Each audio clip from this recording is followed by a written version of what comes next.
Hey guys, how are you guys doing? I know this is one of the things that pop up, especially for people who are either just getting started with business or thinking of new things they can do with their business. I'm actually going to show you guys one of the posts that kind of triggered this. You guys know something always triggers me, right? That triggered this content, this specific video, and I'm recording it now, but it'll also be on my YouTube channel. So just letting you guys know. If you're not going over to YouTube, make sure you guys go over there and like, subscribe, comment, all the things we do over on YouTube. Just go to Girl Get Visible. I'm Girl Get Visible everywhere. So just follow me. So let me dig into what started the conversation and why I want to talk today about the type of businesses that if I was to start again today, like today, 2022, had not been doing this for years, had not had like a full established business, even if I was just like starting over or as I'm pivoting, some of you guys know, like as the things that I'm working on, right? These are the businesses that I would start like now, right? Like just today, 2022. These are the things that I think are doing really well. These are where I see a lot of the trends going, what people are asking for, and they still lend themselves to using your expertise, using the things that you know, and of course, because it's what we do here, using SEO. So this is the ones that SEO will really help you a bunch too. And as I'm talking, I think I already forgot to add one, but we'll add it. I'll tell you guys about it. I won't skip it. Don't worry. All right. So first, let me talk about this post right here. And I can't say who sent it because she asked me to keep it anonymous, but let me tell you, it's a really dope person. And this is a really dope statement. I even left you guys can see, I left the comment numbers and stuff. So you guys can see how many people were chit-chatting it up on this particular post, right? So this statement was my recurring passive revenue predictions. And she talked about ancient was get real estate income. I did have a real estate income when I was like 27. That's a whole nother story. Whole other life journey, right? And then the second one was affiliate with income, which was like she put that as old. I still like affiliate income. We'll talk about that in a minute. But I think all of the things that are old, you got to evolve it a little bit. Like it's not what it used to be. Even rental income. If you're gonna do rental income now, you should Airbnb at least half of it. Like I had a multifamily. If I was doing a multifamily today, one would be a permanent rental and the next one would be an Airbnb. But that's not what today's about, right? Right. Then the second one was present. A lot of people jumped on membership site incomes. You guys know I love a good membership site. We'll be talking about that too. And then future is going into SaaS tools income, right? So I think these are all great, as you guys know, and I thought this was a really good conversation. And that's one of the things that, again, prompted today's video. Also, I had another friend who's not in business at all. I listen to things that my friends who are not in business at all, like post and say and share and talk about, right? And one of the reasons why is because the people not in business are either potentially the ones who want to think about business, but also you get a good sense of what they're willing to buy, right? Because business owners buying from more business owners about running businesses is an MLM, right? I'm just going to say it, right? But we really want to see what can we put out there to the world that does not require, again, that multi-level kind of thing that people got going on, right? And I know some people be like, oh, it's kind of meta because, you sell it, but that's not the thing, right? We really want to see what are other people saying. So I listen to my friends who are out there. And so one of my friends asked about drop shipping. And just today, literally, she's like, is drop shipping really what people think, like say it is? Like, is it really that easy to do? Does it really work? And I'm going to say it does work. I'm going to say I would not in 2022 tell anyone to get into dropshipping unless they just like it like that or have like some other thing. But nah, I'm not going to tell you to do that. Like, personally, that would not be my thing. It works, but it's not no work, right? It's actually a lot more work and even worse with shipping delays and things like that. That's a whole other story, right? So let me get into the things that I think we should be paying attention to and should be looking into doing for, like I said, 2022. If I was to start all over again or even pivot someplace or do something different, right? These are the places that I would put my time, my knowledge, my experience, my money. I'd put everything on these things, right? So the first one, I'm going to talk about the KDP Low Content books. Let me know if you guys, give me like a heart or a smiley face or something if you guys have heard about KDP Low Content books. So I would do, and mind you, I'm going to tell you guys, I would do all these things with a little twist, right? So if you heard it, don't be like, oh, I heard that before, because there's a little something extra there, right? So for KDP Low Content books, for those who don't know, KDP is Amazon's way of printing books without you actually having to like buy them in bulk and ship them and all that other type of stuff, right? So KDP books, I love a good KDP, but my book technically is a KDP book. You can order from me, I have stock, but you can also order from Amazon. They print it out for you and stuff like that. So it shows up in the Amazon marketplace. Here's the little difference, right? I know a lot of people used to talk about doing journals. Like you get a nice cover, you put a cute saying on it, you get printed lines, and boom, you ship out this book that's going to sell forever, right? I don't think people are over it, right? Especially if it's just a journal that people can literally just like blank lines. I think that to do the best with KDP Low Content books, you need to have some type of value to the book. So a journal with journal prompts. I see someone just said they're setting up their merch for those right now, like the KDP books, right? But like the journals with journal prompts specific to whatever that niche is. And this is where the SEO and the niche part comes in. Because say like last night I was in an SEO room, we were talking about crystals. So say you were someone who sold crystals, spiritual healing, stuff like that, I would maybe do a journal that talks about like the properties of the crystals and like leave some lines for people to write their thoughts down, right? Or write their goals or help them through some crystal meditations, like, hold your crystal, write this thing, that kind of thing, right? So a little bit more than just a blank book. It can be repeated pages because it could be like a planner book, or it could be like a finance tracking book. It could be repeated pages, but I think the way to make them do the best in 2022, I'm going to say 2022, 2023, right? Because we're already in Q2. But the way to make them do the best is to lean in some of your expertise into it, right? And this is where the SEO comes into play, because you also don't want to just depend on Amazon. This is where you need a site and you want to talk about these things and then say, hey, I've got this book to go with it. Like Diana, who's one of our newest members of the work club, she just recently launched her journal, and it is a manifestation journal, and it's got journal prompts and things like that. So she's leaning, and then she's got a speaking engagement coming up, so now she could take her journal with her. And so it is now a good, really part of her entire business. It leads to her other things. She can now use it, in line with some of the work that she does. And she's got this low content thing that's really easy for her to do and sell passively, because it, Amazon's going to sell it, do all the work, right? So think about that. Where can I lend my expertise? It doesn't have to be, you don't have to write a book. Like I wrote a whole book, right? A whole 200 pages. I wrote it, right?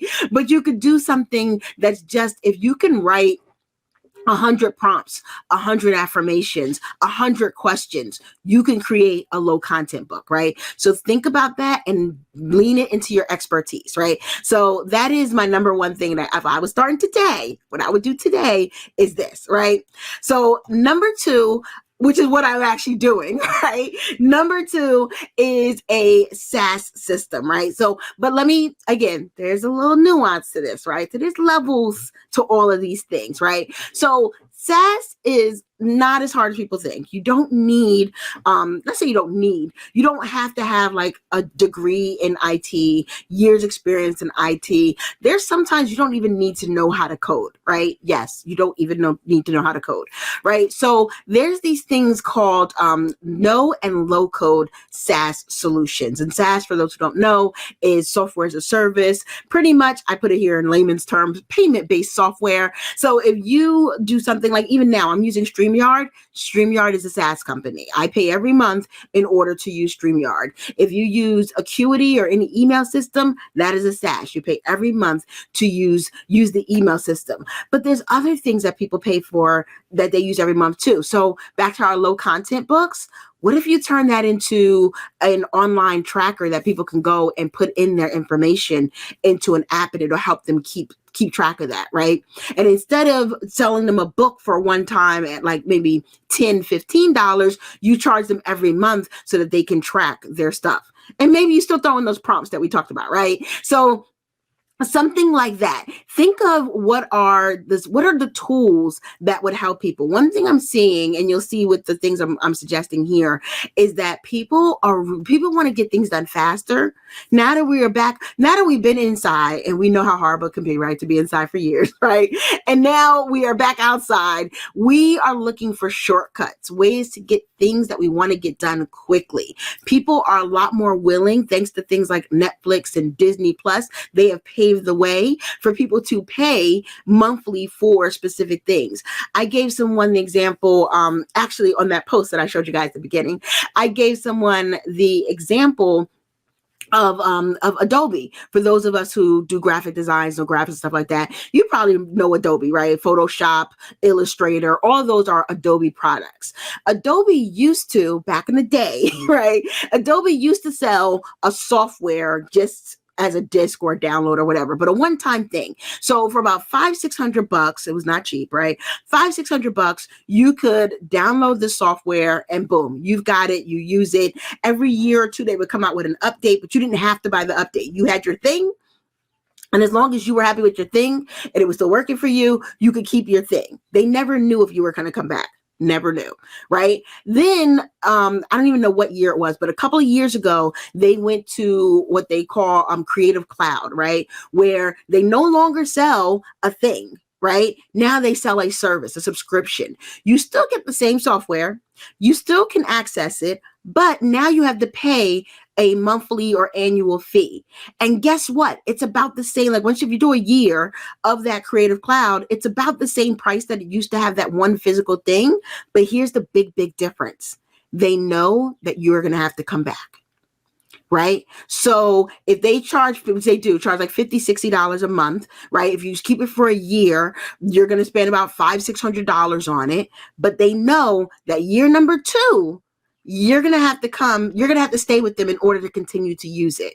And that's the key. So think about the things you could have put into a book. You might be wanting to put them into a SaaS solution, right? Or something like that. And there's things like bubble.io. I'm actually playing around right now with, and I'm not paying with it for a SaaS tool, but I know it can be done for a SaaS tool. What is it? Man, I had it up in front of me too. I got to come back and tell you guys the name of it. It just completely drew a blank.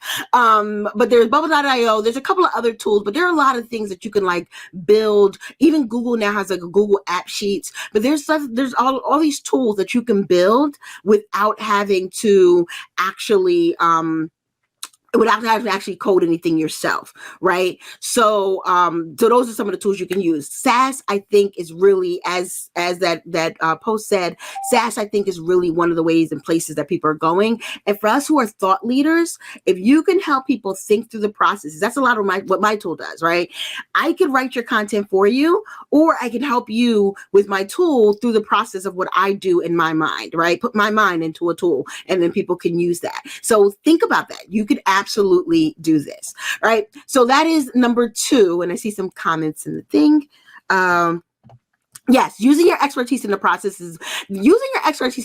of anything, whatever business you have, is the thing that's going to keep you from becoming a commodity, right? Anyone can build a website, right? Anyone can do graphics. Anyone can do some things, but the 2 things that are going to keep you from being a commodity is A, using your expertise and really putting your mind into it, right? Even anyone can write, but the thing about my tool is that you use your expertise, right? So that's what kind of makes it very different, right? So that, and doing it for your niche. And your niche is not enough to just say, I help all business owners. Be specific. People want things really, really specific. And I'm going to really lean into that a lot with my next one, which is way number 4 is, or number 3 is a monthly template library. Let me explain what this means, right? I told you guys people want things done fast. People don't want to take everything. People also don't want to create everything from scratch anymore. I'm actually I was in 2, but now I'm in 1. But I was at one point in 2, and I'm looking for another one, right? I'm looking for a third right now of a template library. And I tell people this when I do my presentation for SEO Assist, that think of it like baking a cake. Some people want to bake a cake from scratch. They want to get the flour, the eggs, the flavoring, and all the things. Some people want Duncan Hines, right? And they get Duncan Hines and they zhuzh it up. They add a little extra spice. They make it more moist, or they add a different icing or whatever. Some people make the icing from scratch, but not the cake from scratch. And it still tastes good, right? I remember my husband's aunt, rest in peace. She made an amazing yellow chocolate layered cake. Everyone loved it. Every time we were having an event, she would make these cakes, like massive size cakes. And guess where it started? From a box. But I don't know what she did in that kitchen, right? From the box to the plate. But it was good, right? And everyone loved it, right? So think about that in your business too. You don't have to make every single thing. I think one of the things that we learned with the pandemic and with everything that's gone on and that we're embracing now is I don't have to do everything. Right? Sometimes you hire, sometimes you can't. I get that too. But I think we're really embracing the fact that every single thing that comes out of my business does not have to come out of my head, right? And really any successful business is, it's got either staff or team or tools or something. And I think we're really embracing the taking some shortcuts, getting some pieces and putting them together, as opposed to always needing to do everything from scratch. You just don't have to. And you should not. And I'm going to say for us, again, with the expertise in areas, we can help people by making these pieces, right? So that's where the monthly template library comes in, right? So let me tell you what some of those look like, right? So like one of the ones that I was in were graphics. One gives me Canva template graphics every single month. She does a pack of like 10 or 15. She gives a little bit of instructions. It's super passive, like literally and she probably did it, knowing her, she probably did it like a quarter at a time or 1 year at a time, like just do 12 packets and drop them, right? It is literally that easy, right? And so every month we get a new packet. We're all happy. We get a little bit of instruction how to use it. And it's boom, that easy. And what makes these work, and I think what's going to continue to make these work even more and more and more, is getting very specific about the niche you do them for. Because if you go into Canva's already got 50 billion templates, right? But I got to figure out which one is right for me. Which for me? I need this. What was for me, right? But imagine like me doing a SaaS company, if someone just had templates for SaaS companies and gave us ideas every single month. I can tell you right now, I'm in groups of SaaS owners that we're worried about the tool. We're trying to build a whole tool. You give me a pack of graphics. Thank you. Right? How much do you want for this every single month? Right? So I think more and more people are embracing that, and more people are starting to like spend money on it and sign up for these things. But I think that's where the world is going. Emails, content, graphics I talked about, even like funnels pre-built, like all these things. If you can take your expertise and put it in a little package for people and deliver that on a monthly basis, I think in this year, if I was going to do this again, right? If I was going to start all over, y'all would have got this book chapter by chapter, for real. So let me I got 2 more suggestions for you. One, I don't have a graphic for because I told you I forgot. But let me go into this one. So my last one that I have a graphic for, but I got one more surprise for you. If I was starting all over again, and I've also done this in my business too, 1 to 3 day classes / workshops, right? Back to my thing, people want to do things quickly. Gone are the days where people just want to jump into a 6 to 8 week course. They just don't, right? Not to say you should do away with your 6 to 8 week course, but people want results. Sometimes people just want to learn one thing, right? Maybe they don't want to know everything. They just want to learn one thing. They want to learn one thing. They want the results faster. Maybe if they see what happens in a weekend, now I'm more apt to get into a membership to do it over and over, like do the implementation of it, right? But the whole thing that it takes me 8 weeks to learn, people just aren't there anymore. We just spent 2 years in the house. We don't want to sit down in the house for no more weeks, no more time, no more, right? But a weekend, and I'll tell you, I converted over what was my 8-week boot camp into the Traffic Accelerator weekend. You guys have heard me talk about it here in the group. And the results have been phenomenal. And the reason why is because people can stay. Like they put it on their calendars. I'm going to be here Saturday, Sunday. I'm going to get my snacks, my water, and we're going to get the business, right? And so they get the entire thing. They get work done during the weekend, and then they're able to go off and do something with it. As opposed to when I offered it I had it 6 weeks, I had it 8 weeks. I was making it longer to try to help more people. I did all the things. But when it was like, okay, you got to show up every single week at this time, you got homework to do in the in between.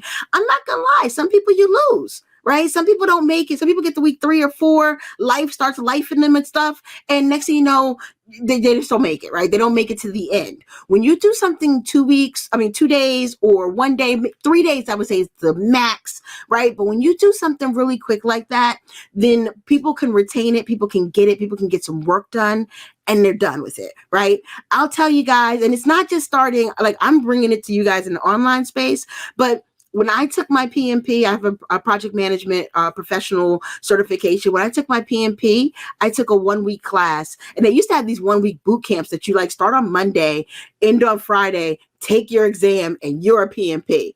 That's dope, right? People get what they need, they get it quickly, and they get out. Same thing when I did my ITIL certification. I have an ITIL certification. Same thing. And you know what, now I think about it, Scrum Master was the same thing too. So I've got 3 certifications. Every single one of them they were in person, but they were still really short clip things. And then my job was now that I know the knowledge and got the thing, now I go off to work and do the work, right?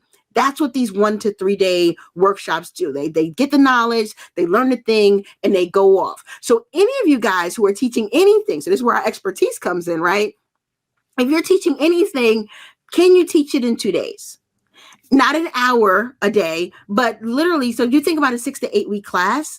If you're teaching 1 day a week for that 1 hour a week for that 6 to 8 weeks, put it together morning, afternoon, morning, afternoon. If you do need a little bit of homework, I do morning, afternoon, a little evening assignment, and then morning, afternoon. Boom. You're done. So if you guys enroll in any of my programs, you now just know the flow, how this is going to work, right? And we do take lunch and breaks, right? Because I need to eat. A girl's got to eat. So that is the other thing. Again, if I was starting all over again, I've actually done this in my business. I've actually pivoted to here. But if I was telling you what to do right now in 2022, and you came to me and said, Kim, I want to do a 12-week course, I would say, make it 3 days. Make it 3 days, give them what they need. And on the back end, if you want to offer a membership or some type of support for them to continue to go on and on and on, you do that there. But people not showing up for 12 weeks anymore. Not that they don't know the roadmap of where they're going, right? VIP days are another thing that's really, really good, but not so passive. So that's why I didn't put it on this list, right? So VIP days is another thing that's really good. The 4th one or 5th one, I lost count of the numbers. I'm going to take this one down because I don't have a graphic for this, but I did mention it early on with one of the things that was on that list of that original email we talked about, or the original post we talked about. The big one too, affiliate programs. But you guys gonna hear me say it again, doing a little bit different, right? So affiliates are almost like now being an extension or a sales team to an existing SaaS. So if you've got something that you use and you love it and you're like, okay, I want to introduce more people to it, creating content and creating programs, even creating a little class around that specific tool or that specific thing that you help people with is really dope, because not only are you going to get it on the front end of having somebody that you're teaching, but also if they're signing up for a new account, now you're probably going to get that affiliate income. And the way I like a good affiliate income, yes, you can do the big courses and programs, you'll still see that out there. But if you affiliate for a tool that a person's going to use continuously in their business, and that tool gives you a payout. So this is how we evaluate, do I do this tool or that tool? Who gives a monthly payout, right? So that tool is going to give you a monthly payout, and this person's using it in their business and is genuinely helping them. Now you're going to get affiliate over and over and over and over again, right? So that's another thing I would, especially if I did not already have my own products, I would highly lean into what do people need to use that I can help them use better, faster. I can give them some templates to go with it. What do people need to use that I can get them into, and then I make off the back end?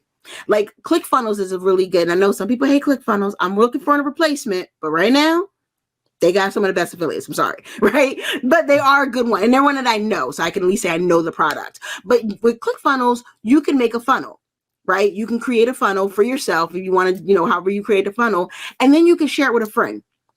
And when you share it with that friend, they don't pay any extra. They're going to pay the same amount of money. You get 40% off of them signing up, right? So if they want to use this funnel that's going to help their business and help them, now you're going to get 40% off of that, right? My numbers went down when I said ClickFunnels. Sorry, y'all, if you're mad. Right? I can see who's watching live, right? So 40%, that's pretty significant. And now as they continue to use it, you can even continue to help them. You can deliver them a monthly funnel if you want to, or whatever you do, right? Now you're going to make that affiliate. So again, if I was starting all over, I would do more affiliate tools, right? If I wasn't ready for my own SaaS, or if I wasn't ready for my own big course, my own membership, why not leverage some of the ones that are already out there? So I would, if 2022, I would be looking, and maybe I wouldn't go to the big companies like a ClickFunnels, but I would be looking like, hey, do you have an affiliate program? Because if there's less affiliates, then that means there's more of a kind of a market for you. So that actually might help you too, right? And hint, hint, we will have an affiliate program by the summer. Just gonna say that out loud, right? So those are it. I just wanted to hop on and tell you guys, because like I said, I saw this post. For those who were not here, I will go back to the post and show you the post of, some of the ways of getting recurring passive income. And you guys know passive is, relative, like when we say passive, because passive means you set it up and you don't have to worry about it as much. It's not, you don't ever have to, it's not the whole thing is passive. You do have to build the thing. But I think the things that I just talked about, the KDP journals, if you do it one time, low content, niche specific, a little bit more than just a single line journal, you're going to do really, really well with that. The 2 to 3 day classes, just give up a weekend, right? Can you give up a weekend to teach the class? And I think you give up so much less time as opposed to a long drawn out course. But if you can give up a weekend and, teach the class, give people what they're looking for, you're going to do really well with that. Templates and tools, right? So I'm going to, my SaaS tools. So if you're going to do a software company, it's going to take a little bit more time to build, right? Whether you build it yourself or hire somebody, it's going to take some time. But that, I really think that is the one that's going to skyrocket. None of our businesses run without a tool, without some type of SaaS, right? So if you can create the SaaS that helps somebody's business run, even not, it doesn't have to be their whole website, it doesn't have to be their whole business, but helps them to run more smoothly and efficiently. Like the people who made the videos, like I use Vimeo, I use Searchy. Those people are making lots of money right now because we can't run without someplace to store our videos. Dropbox. We can't run without putting our files somewhere. Like those are the kind of like, think of what are simple solutions that your people need right now that you could help with, right? Whether it's a business or it's a household thing, it doesn't always have to be business to business. Business consumers need tools too. All the apps we got on our phones, those are SaaS companies. Those are software, right? So think about what are those things that you can create that's going to help somebody. Then the actual tool, like tools and template libraries. So like your graphic tools, your email templates, all those things. Give people those starters, right? If you got to get inspiration, go to the grocery store, right? Go in the middle aisles and walk up and down and see how they've taken all of our traditional meals and packaged them into starters like sauces and cake mix and stuff. Right? How could you package something that's going to help somebody to get faster to that result that they want at the end of the road, right? And then, like I said, the last one, if you don't want to do any of that, be an affiliate, right? Find someone else's products that you can help to bring someone again along the lines, right? So those are some of the things that I think 2022, 2023, if I was starting all over today, this is it, right? This is what I would be doing. So I have a question here. I'm a coder and getting into UX design and have been thinking about how I can help small businesses. One of the easiest ways is find one thing that you're like, one platform that you're going to design for and give them some templates. Give them some nice, easy templates that they can use. right? Not everybody needs or wants or has the time or budget for custom, right? It'll always be this way. And not using custom. So like if I use a WordPress theme, that doesn't mean I'm cheap. I might just need it this weekend and I don't have time to get on somebody's calendar for months. Or I might be testing out an idea. I tell people all the time, like you guys can see, I test out a lot of ideas. I spin up websites like this. I don't always need to go and get a full custom something done. I might just be trying it out to start with. You can be that starter for people, right? Let me see if I like this before I start making it from scratch and going into a bigger build. You can be that for people. So if with your coding and UX design skills, that's what I would tell you to do. Think about what tool you can help people use and make some templates for them so that they can either buy them outright or buy them in a membership. That would be my suggestions. All right. So I said, thank you for the ideas. You're welcome. You're welcome. You're welcome. Again, I want to thank you guys for being here. Thank you guys who are here live or going to watch the replay. All right. Bye, guys. See you later.